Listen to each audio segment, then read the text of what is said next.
Hello class. तो आज हम बात करने वाले हैं इक्विलिब्रियम कांस्टेंट की। इससे पहले वाले क्लास में हमने law of mass action and law of chemical equilibrium पढ़ा था और इक्विलिब्रियम के कॉन्सेप्ट पे आके हम रुक गए थे। इक्विलिब्रियम कांस्टेंट क्या है। तो आज हम दोबारा से यहीं से शुरू करने वाले हैं। Equilibrium constant, let us take an example first. a plus bb gives cc plus dd। तो अगर इस टाइप के रिएक्शन के लिए हम इक्विलिब्रियम कांस्टेंट लिखते हैं इन टर्म्स ऑफ कॉन्सेंट्रेशन, तो वो इस तरह से लिखा जाएगा, concentration of product divided bye reactant. Concentration of product divided bye concentration of reactant. और साथ में क्या कंसीडर किया जाएगा, जो स्टोइकोमेट्रिक कोफिशिएंट्स हैं उनको एज पावर कंसीडर किया जाता है।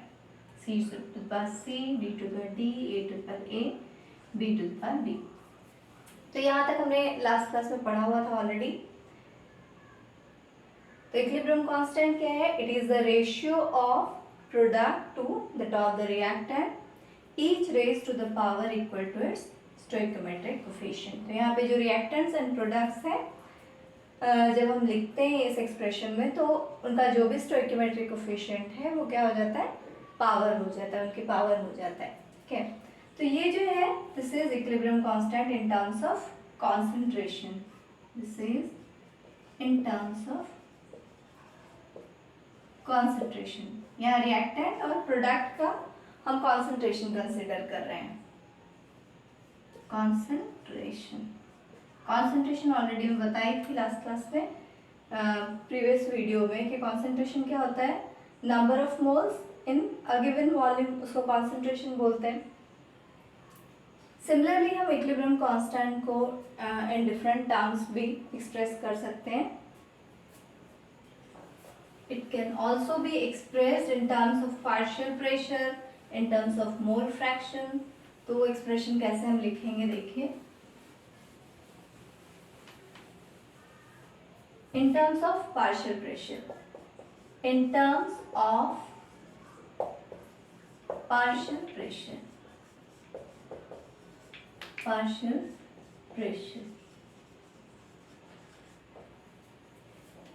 सो Kp लिखा जाता है Kp, K सबस्क्रिप्ट P, यहाँ पे जैसे K सबस्क्रिप्ट C होता है सिमिलरली। और यहाँ हम कॉन्सेंट्रेशन की जगह पार्शियल प्रेशर लेते हैं। तो partial pressure of product divided by partial pressure of reactant. So partial pressure of C to the power its coefficient multiplied by partial pressure of D to the power its coefficient D divided by partial pressure of A to the power A multiplied by partial pressure of B to the power B। हो गया। Similarly in terms of mole fraction भी हम express कर सकते हैं। Mole fraction उतना तो use नहीं होता, basically in terms of partial pressure and in terms of concentration ही हम यूज करते हैं जब भी एक्सप्रेशन लिखते हैं। तो ये ज़्यादा यूज होता है ये दोनों terms. In terms of mole fraction, in terms of mole fraction mole fraction को x लिखते हैं हम। ठीक है, so Kx will be equals to mole fraction of product to the power its coefficient divided by mole fraction of reactants to the power its coefficient. तो expression same है, बस अलग अलग टर्म्स। जब हम इन टर्म्स ऑफ कॉन्सेंट्रेशन लेते हैं तो कॉन्सेंट्रेशन को कंसिडर किया जाएगा। इन टर्म्स ऑफ पार्शियल प्रेशर अगर ले रहे हैं, पार्शियल प्रेशर को कंसिडर करा जाएगा। Similarly in terms of mole fraction जब आप ले रहे हो तो इन टर्म्स मोल फ्रैक्शन को कंसिडर किया जाता है। बाकी कॉन्सेप्ट तो ये प्रोडक्ट डिवाइडेड बाय रिएक्टेंट। तो ये हो गया। अब कुछ एग्जांपल्स लेते हैं इसके लिए। ये तो हाइपोथेटिकल एग्जाम्पल लेके हमने ये सारा एक्सप्रेशन लिखा हुआ है। अब कुछ रियल एग्जाम्पल्स लेते हैं। Let us take some examples.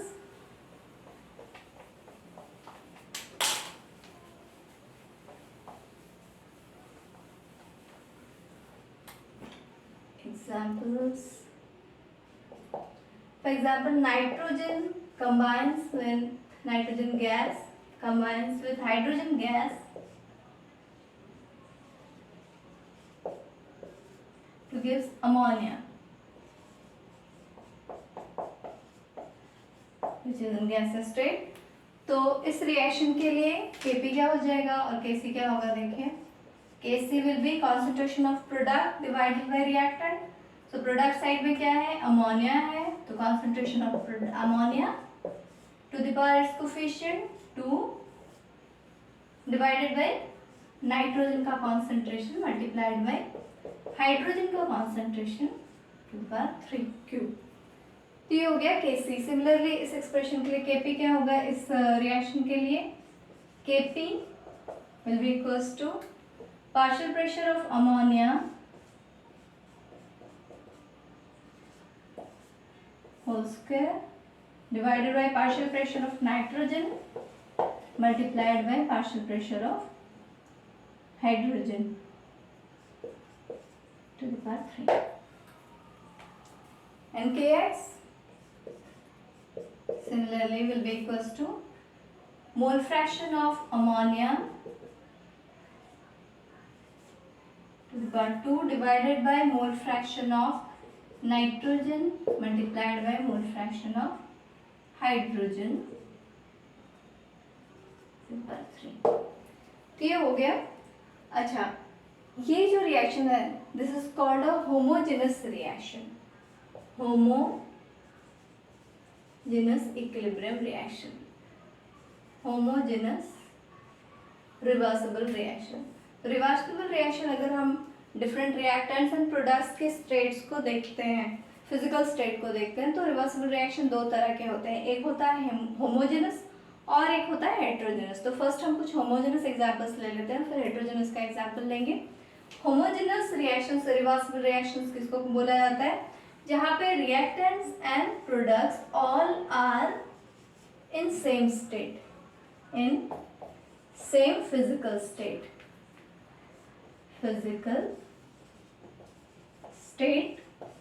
all the reactants and products are in same physical state, maybe gaseous, maybe solid, maybe liquid। अगर सारे reactants and products same physical state में होते हैं तो ऐसे reactions को हम क्या बोलते हैं, homogeneous reversible reaction।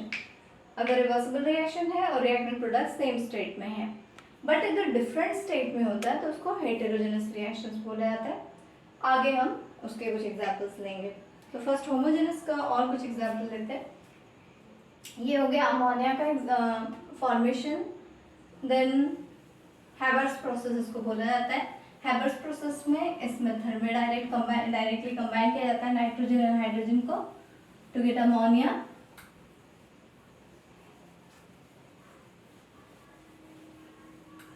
Similarly 2SO2 sulfur dioxide reacts with oxygen gas to give 2SO3. 2SO3. This is another example of homogeneous reversible reaction, जहाँ पे सारे reactants and products gaseous state में है। और ये जो reaction है, this is contact process for formation of sulfuric acid. Contact process. आगे भी हम जब लीचेटिलियर्स प्रिंसिपल पढ़ेंगे तो दोबारा से ये सारे प्रोसेसेस को कंसिडर किया जाएगा। एज एन एग्जांपल लेके हम लीचेटिलियर्स प्रिंसिपल को एक्सप्लेन करेंगे, तो दोबारा से फिर नाम वगैरह तो वहाँ पे पढ़ेंगे। तो ये है contact process for formation of sulphuric acid H2SO4, और वहाँ पे ये एक स्टेप होता है। तो ये जो स्टेप है दिस इज रिवर्सिबल रिएक्शन, और यहाँ पे सारे reactants and products same state में हैं, तो हम इसको होमोजेनस रिवर्सिबल रिएक्शन बोल सकते हैं। और एक टर्म यूज किया जाता है इक्विलिब्रियम मिक्सचर। इक्विलिब्रियम मिक्सचर जो है वो क्या होता है कि जब रिएक्टेंट्स एंड प्रोडक्ट्स इक्विलिब्रियम में होते हैं या फिर किसी भी रिएक्शन में जब इक्विलिब्रियम एस्टैब्लिश हो चुका होता है, इन दैट केस जो रिएक्टेंट्स एंड प्रोडक्ट्स का कॉन्सेंट्रेशन होता है या फिर जो भी reactants and products equilibrium point में प्रेजेंट होते हैं, तो ओवरऑल जो मिक्सचर होता है उसको हम इक्विलिब्रियम मिक्सचर बोलते हैं। तो इस रिएक्शन के लिए इक्विलिब्रियम कांस्टेंट्स हम लिखते हैं in different terms. First in terms of concentration, this will be equals to concentration of SO3 to the power 2 divided by concentration of SO2 to the power 2 concentration of O2. Similarly, Kp in terms of partial pressure, this will be equals to partial pressure of sulfur dioxide to the power 2 divided by partial pressure of sulfur trioxide divided by partial pressure of sulfur dioxide multiplied by partial pressure of oxygen. And in terms of mole fraction, Kx, this will be, mole fraction is rather less common in comparison to Kc and Kp in terms of concentration, in terms of partial pressure he normally questions में भी आते हैं और ये पूछा जाता है कि x जो है वो इतना ज़्यादा कॉमन नहीं है।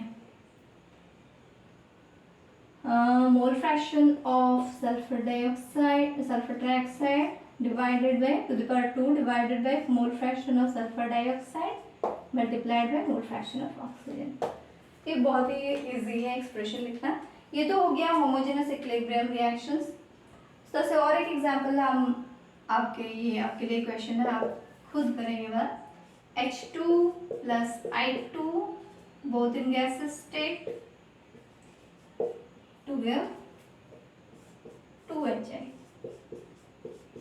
ये भी बहुत आसान है, यहाँ सारे के सारे गैसेस स्टेट में है, बट ये रिएक्शन है ध्यान से हमेशा देखना चाहिए क्योंकि समटाइम्स ये आयोडीन सॉलिड स्टेट में भी देता है।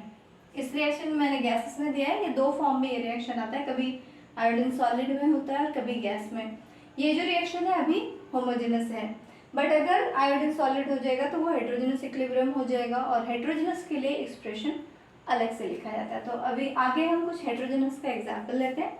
This is a homework for you.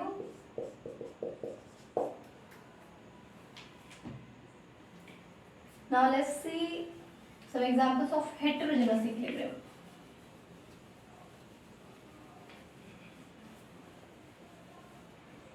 heterogeneous equilibrium,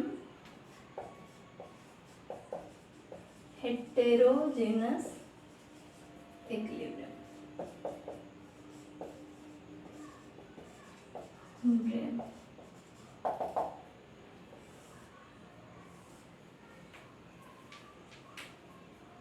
heterogeneous equilibrium क्या है? जहाँ पे रिएक्टेंट्स एंड प्रोडक्ट्स या हेटेरोजेनस रिवर्सिबल रिएक्शन हम किसको बोलेंगे?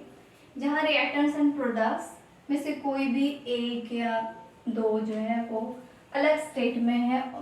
यहाँ पे फिजिकल स्टेट जो है रिएक्टेंट्स एंड प्रोडक्ट्स का डिफरेंट होता है। कोई रिएक्टेंट अलग फिजिकल स्टेट में हो सकता है, फिर कोई जो प्रोडक्ट है वो एक अलग फिजिकल स्टेट में होगा। सारे के सारे reactant and products same physical state में नहीं होते। Reactants and products are in different physical state, may be reactants और प्रोडक्ट्स, रिएक्टेंट्स एंड प्रोडक्ट्स। और आप बोल सकते हो कि जो इक्विलिब्रियम मिक्सचर है they have different physical state, they don't have same physical state. Products are in different, may be कोई रिएक्टेंट या फिर कोई प्रोडक्ट अलग जो है वो फिजिकल स्टेट उसकी डिफरेंट होती है, तो हम उसको हेटेरोजेनस इक्विलिब्रियम बोलते हैं। Are in different physical state, physical state.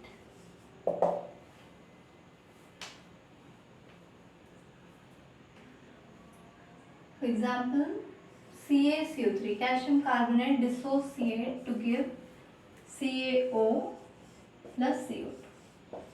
ये हो गया एक कॉमन एग्जाम्पल, सबसे कॉमन एग्जाम्पल है हेटेरोजेनस इक्विलिब्रियम का। तो यहाँ पे कैल्शियम कार्बोनेट सॉलिड स्टेट में होता है, कैल्शियम ऑक्साइड भी सॉलिड स्टेट में है, बट जो कार्बन डाइऑक्साइड है वो गैस स्टेट में है। तो this is a simple example of heterogeneous equilibrium, जहाँ पे सारे के सारे reactants and products same state में नहीं है, बल्कि यहाँ पे एक मिक्स स्टेट है, सॉलिड सॉलिड और गैस। तो इस तरह के रिएक्शन के लिए जब हम इक्विलिब्रियम कांस्टेंट लिखते हैं तो क्या होता है, here Kc will be equals to concentration of CO2 divided by concentration of this multiplied by CaO divided by concentration of CaCO3। But ये जो सॉलिड स्टेट में pure solids and pure liquid जो हैं उनका concentration, number of moles per unit volume, ये constant होता है, is constant for concentration C is constant for solid, pure solid and pure liquid, pure solid and pure liquid।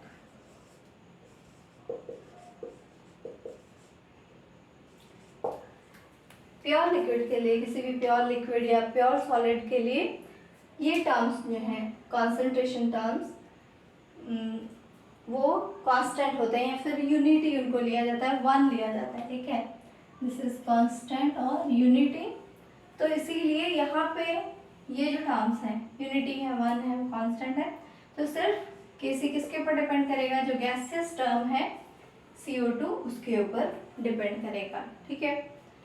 तो यहाँ पे unity इसलिए लिया जाता है क्योंकि जो प्योर सॉलिड है या प्योर लिक्विड है उनका ओवरऑल रिएक्शन में चेंज नहीं होता, कॉन्सेंट्रेशन का या फिर पार्शियल प्रेशर का कोई चेंज नहीं होता, ये ऑलमोस्ट कांस्टेंट ही रहता है in comparison to gases. Gases का जैसे चेंज होगा कॉन्सेंट्रेशन, उस तरह से in that comparison to the gases substance, solid या लिक्विड का कॉन्सेंट्रेशन चेंज उस तरह से नहीं होता। तो वो ऑलमोस्ट, अगर हम इसके साथ इसको कंपेयर करते हैं तो वो ऑलमोस्ट जो चेंज है वो कांस्टेंट ही रहता है। तो इस टर्म को हम यूनिटी लेते हैं, वन लेते हैं। तो सिर्फ यहाँ पे जो इक्विलिब्रियम कांस्टेंट है वो किसके ऊपर डिपेंड करेगा, सिर्फ जो गैसेस टर्म रहेगा अपना CO2 उसके कॉन्सेंट्रेशन के ऊपर डिपेंड करेगा। सिमिलरली यहाँ पे Kp भी क्या हो जाएगा, partial pressure of carbon dioxide only. तो ये हो गया एक example. Similarly let us take another example, H2 plus I2 solid। Suppose iodine अगर solid है, gives 2HI which is gas, hydrogen is also gas। तो इस एक्सप्रेशन के लिए सिमिलरली Kc कितना हो जाएगा, concentration of product divided by concentration of reactant. Product का कॉन्सेंट्रेशन हो गया HI का square divided bye concentration of hydrogen only, because iodine का कॉन्सेंट्रेशन यहाँ पे क्या हो जाएगा, कांस्टेंट हो जाएगा, सॉलिड स्टेट में है। Similarly Kp will be how much, product का concentration partial pressure of HI to the power 2 divided by partial pressure of hydrogen। ये हो गया अपना expression for heterogeneous equilibrium reaction. अब देखते हैं units of equilibrium constant.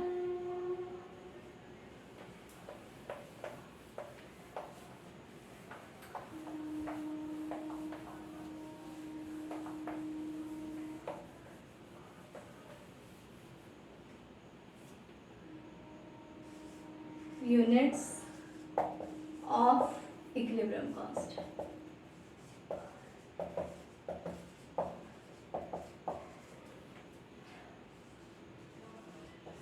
Constant, तो यहाँ पे ये जो इक्विलिब्रियम कांस्टेंट है वो क्या है, एक रेशियो है। तो इसका ओवरऑल जो यूनिट मिलेगा हमको, ये रेशियो के ऊपर ही यूनिट्स डिपेंड करते हैं। तो रिएक्टेंट्स एंड प्रोडक्ट्स के कॉन्सेंट्रेशन के ऊपर, उनके यूनिट के ऊपर ही इसका यूनिट डिपेंड करेगा। कुछ एग्जांपल्स लेते हैं यूनिट्स कैलकुलेट करने के लिए।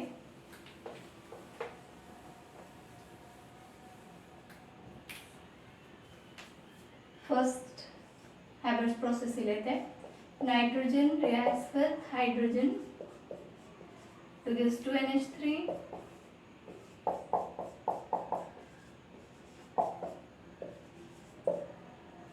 तो इस रिएक्शन के लिए Kc का यूनिट क्या होगा? Kc equals to concentration of nitrogen and ammonia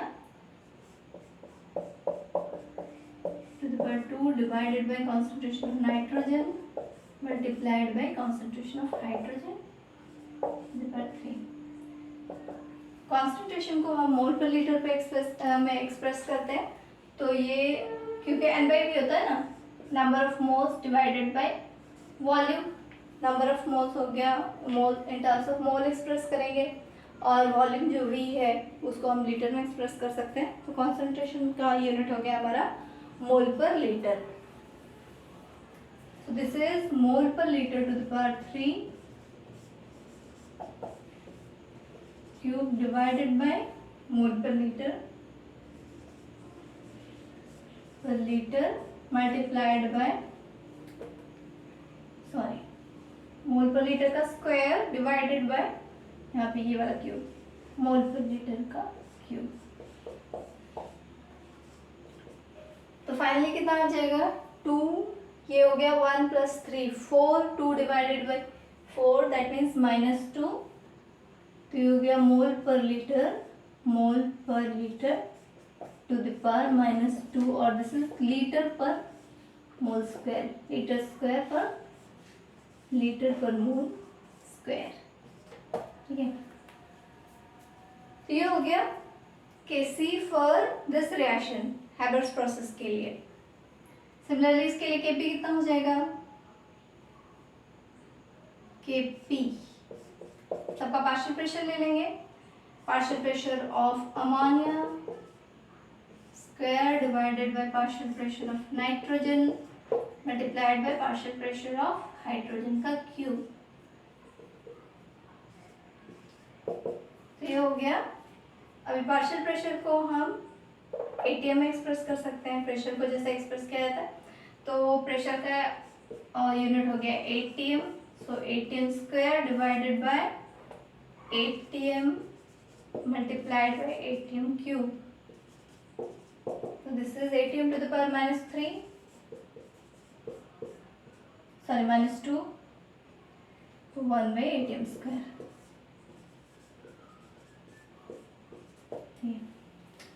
तो ये हो गया एक्सप्रेशन हमारा यूनिट्स Kc के लिए और Kp के लिए।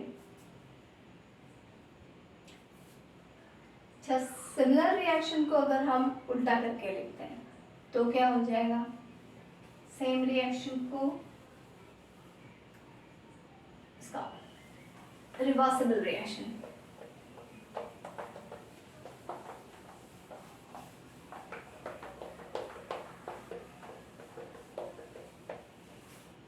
या फिर एक अलग एग्जांपल लेते हैं। Suppose PCl5 dissociates to give PCl3 plus Cl2, all are in gaseous state।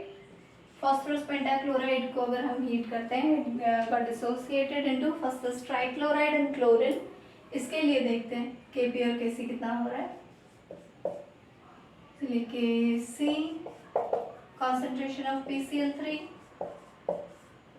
multiplied by concentration of Cl2 divided by PCl5 का कॉन्सेंट्रेशन। तो यहाँ पे मोल per litre multiplied by mole per litre, this is mole per litre square divided by mole per litre. कितना बचा? सिर्फ मोल per litre, this is mole per litre.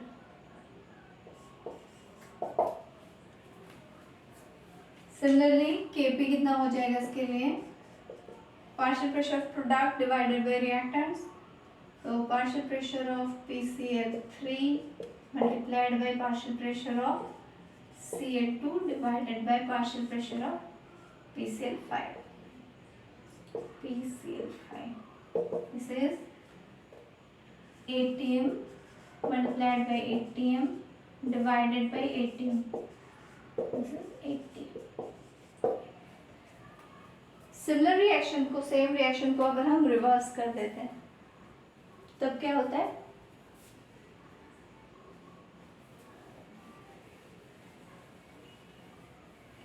In reversible reaction, example 3, PCl3 combines with chlorine to give PCl5. उल्टा कर देते हैं same reaction को तो क्या होता है देखते हैं. एक्सप्रेशन क्या आता है? सब कुछ उल्टा हो जाएगा.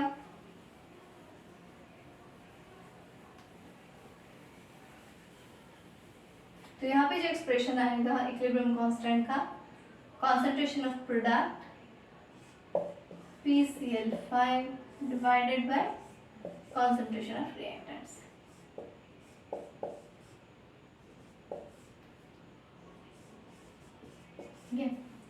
तो यहाँ पे क्या होगा, हमारा ये जो केसी आ रहा है वो क्या हो रहा है, एग्जैक्टली रिवर्सिबल आएगा.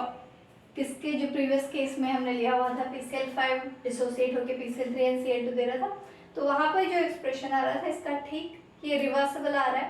तो क्या होता है, इक्विलिब्रियम कांस्टेंट का जो वैल्यू है वो क्या होता है, रिवर्स हो जाता है अगर हम रिएक्शन को रिवर्स कर देते हैं ऑपोजिट रिएक्शन के लिए.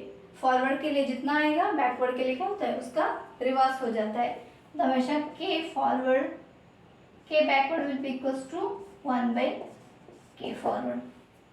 फॉरवर्ड के लिए अगर वैल्यू सपोज 2 है तो अगर हम रिएक्शन को उल्टा कर देते हैं, रिवर्स कर देते हैं, तो वो कितना हो जाता है, 1/2 होता है, रिवर्स हो जाता है. ठीक है, इनवर्स हो जाता है. तो यहाँ पे जो यूनिट्स आएंगे मोल per litre divided by mole per liter square. So this is mole per liter to the power -1.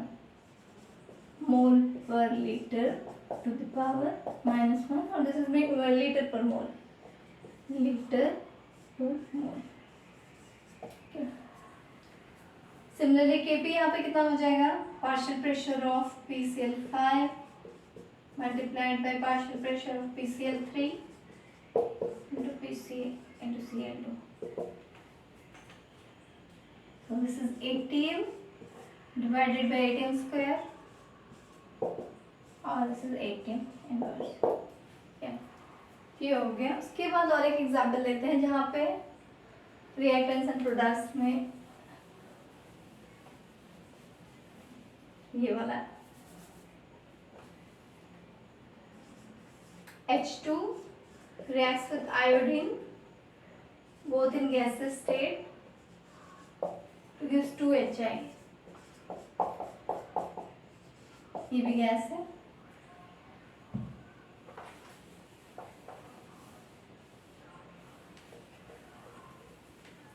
इस रिएक्शन के लिए ये इंपॉर्टेंट रिएक्शन है क्योंकि आप यहाँ पे देख सकते हैं इधर भी 2 मोल्स है और यहाँ पे अगर रिएक्टेंट्स का कॉन्सेंट्रेशन हम ऐड कर देते हैं तो वो भी 2 मोल्स है, 1 मोल और 1 मोल.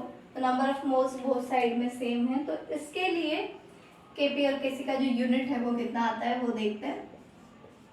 Kc ठीक है, concentration of HI square divided bye concentration of hydrogen multiplied bye concentration of iodine. This is mole per liter square divided by mole per liter into mole per liter. That means mole per liter square. तो यहाँ पे ये जो दोनों terms हैं same है तो वो कैंसिल हो जाएंगे. So the answer is there is no unit to Kc for this reaction. तो यहाँ पे Kc यूनिट लेस हो गया. तो इस तरह के रिएक्शंस बेसिकली एग्जाम से पूछता है जहाँ पे यूनिट जो है मतलब जो रिएक्टेंट्स एंड प्रोडक्ट्स में अगर सेम नंबर ऑफ मोल्स है तो ओवरऑल रिएक्शन जो है यूनिट लेस हो जाता है क्योंकि रेशियो जो है इसका दोनों सेम है, कैंसिल हो जा रहा है. तो 1 आ जाएगा term, this is unitless. Similarly इसके लिए केपी भी क्या हो जाएगा, यूनिटलेस ही होगा। Partial pressure of H I का square divided by partial pressure of hydrogen multiplied by partial pressure of iodine. So this is ATM square divided by ATM multiplied by ATM। तो ये भी यूनिटलेस हो गया। Both KP and KC are unitless for this reaction. इस तरह से NCERT में भी दूसरे एग्जाम्पल्स हैं, आप उनको लेकर ट्राई करें और यूनिट्स निकालें।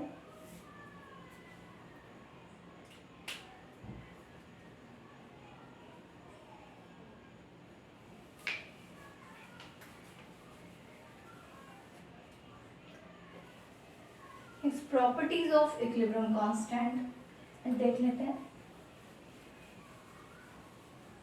Properties of equilibrium constant, properties of equilibrium constant.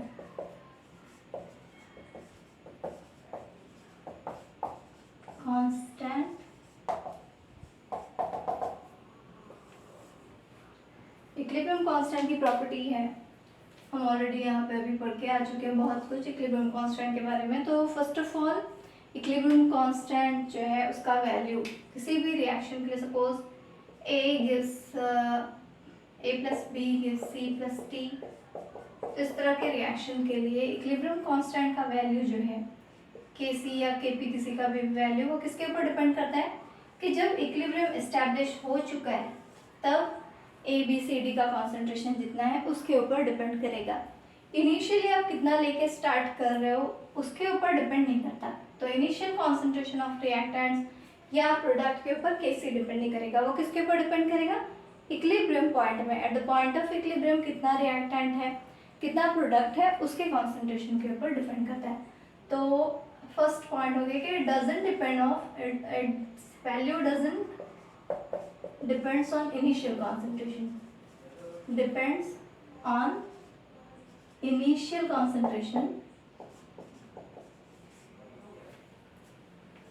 concentration but it depends on the concentration at the point of equilibrium. It depends on equilibrium constant, equilibrium concentration, equilibrium concentration। एक given temperature में एक particular concentration में ही equilibrium establish होता है।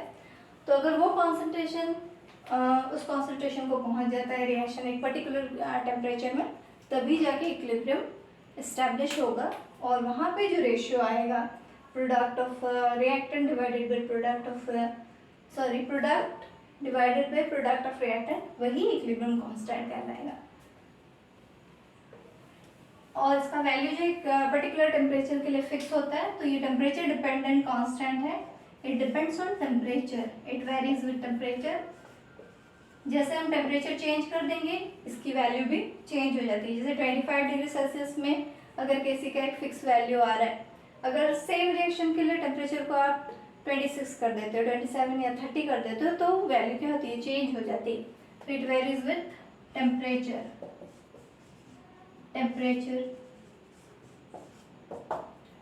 अभी मैंने एक example लिया था जहाँ पे हम फॉरवर्ड रिएक्शन के लिए वैल्यू और बैकवर्ड रिएक्शन के लिए जो वैल्यू निकाल रहे थे वो अलग अलग आ रहा था। तो यहाँ पे क्या होता है कि फॉरवर्ड के लिए जितना होगा, रिवर्स अगर कर देते हैं रिएक्शन को, उसके लिए इक्विलिब्रियम कांस्टेंट का वैल्यू क्या हो जाता है, उसका रिवर्सिबल हो जाता है।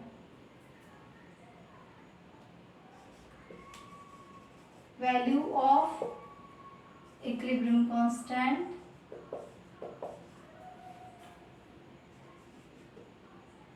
इसको मैं एग्जांपल से समझा देती हूँ, दैट विल बी बेटर।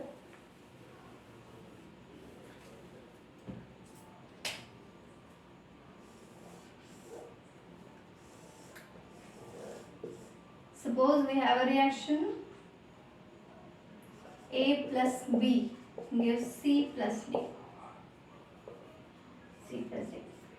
इस रिएक्शन के लिए इक्विलिब्रियम कांस्टेंट अगर K1 आता है, ठीक है, अगर हम रिएक्शन को रिवर्स कर देते हैं, C plus D gives A plus B, तो इसके लिए जो equilibrium constant suppose K1 dash will be how much 1 divided by K1। That means इस रिएक्शन के लिए जितना होगा उसके बैकवर्ड रिएक्शन के लिए क्या होता है, उसका रिवर्स हो जाता है। सिमिलरली अगर आप कुछ भी मल्टीप्लाई करते हो रिएक्शन में तो वो यहाँ रिफ्लेक्टेड होगा। सपोज मैं 2 मल्टीप्लाई करती हूँ ओवरऑल रिएक्शन में, 2A plus 2B gives 2C plus 2D। तो ये जो reaction suppose K2 will be how much, K1 जितना आया था उसमें 2 मल्टीप्लाइड हो रहा है तो K1 का स्क्वायर हो जाएगा। तो हम कोई भी टर्म अगर मल्टीप्लाई करते हैं, स्टोइकोमेट्रिक कोफिशिएंट चेंज करते हैं, तो उसी हिसाब से हमारा इक्विलिब्रियम कांस्टेंट का एक्सप्रेशन भी चेंज हो जाता है। तो इसका जो रिवर्सिबल रिएक्शन होगा उसके लिए भी अलग हो जाएगा, मतलब रिवर्सिबल हो जाएगा। सपोज ये वाला रिएक्शन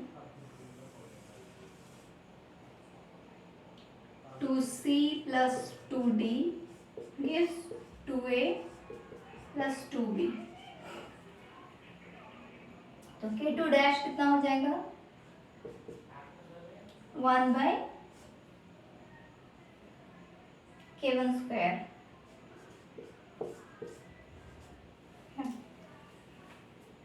ये वाले रिएक्शन का में यहाँ पे हम 2 मल्टीप्लाई कर रहे हैं। सिमिलरली अगर हाफ मल्टीप्लाई कर देते हैं तो ये कितना हो जाएगा, पावर हो जाएगा, हाफ रूट ओवर हो जाएगा। तो इस तरह से हम कोई भी चेंज अगर करते हैं स्टोइकोमेट्रिक कोफिशिएंट में तो वो क्या रिफ्लेक्टेड होता है, इक्विलिब्रियम कांस्टेंट में भी रिफ्लेक्टेड होगा, इक्विलिब्रियम कांस्टेंट को भी वो अफेक्टेड करेगा। तो ओवरऑल कुछ भी अगर हम मल्टीप्लाई करते हैं ओवरऑल रिएक्शन में तो उसी हिसाब से हमारा इक्विलिब्रियम कांस्टेंट भी चेंज हो जाता है। ठीक है, तो ये एक प्रॉपर्टी है और ये इंपॉर्टेंट प्रॉपर्टी है क्योंकि उसके ऊपर फिर क्वेश्चंस आते रहते हैं।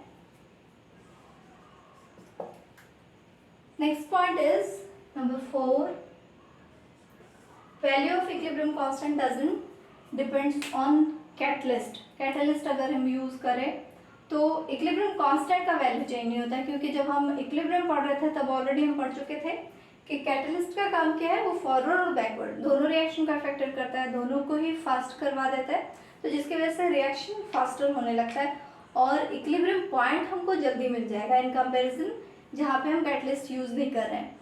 बट इक्विलिब्रियम कांस्टेंट ये जो रेशियो है इसके ऊपर कैटलिस्ट का कोई इफेक्ट नहीं होता है, doesn't depends on catalyst, it doesn't depends on catalyst,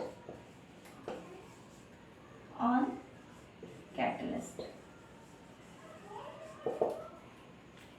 इसके अलावा जो बेसिकली किस फैक्टर पर डिपेंड करता है, टेम्परेचर के ऊपर और इक्विलिब्रियम कॉन्सेंट्रेशन के ऊपर डिपेंड करता है। इसके अलावा और किसी फैक्टर के ऊपर ये डिपेंड नहीं करेगा। ठीक है, बट अगर हम डिफरेंट फैक्टर्स चेंज करते हैं जैसे कि प्रेशर चेंज करेंगे या वॉल्यूम चेंज करेंगे या फिर हम कॉन्सेंट्रेशन चेंज करेंगे तो अकॉर्डिंगली हमारा रिएक्शन चेंज होगा, रिएक्शन खुद को एडजस्ट करेगा टू कीप के कांस्टेंट, इक्विलिब्रियम कांस्टेंट को कांस्टेंट रखने के लिए रिएक्शन खुद को एडजस्ट करेगा, इक्विलिब्रियम कांस्टेंट की वैल्यू में कोई चेंज नहीं आने वाली। ठीक है, तो आज के लिए बस इतना ही।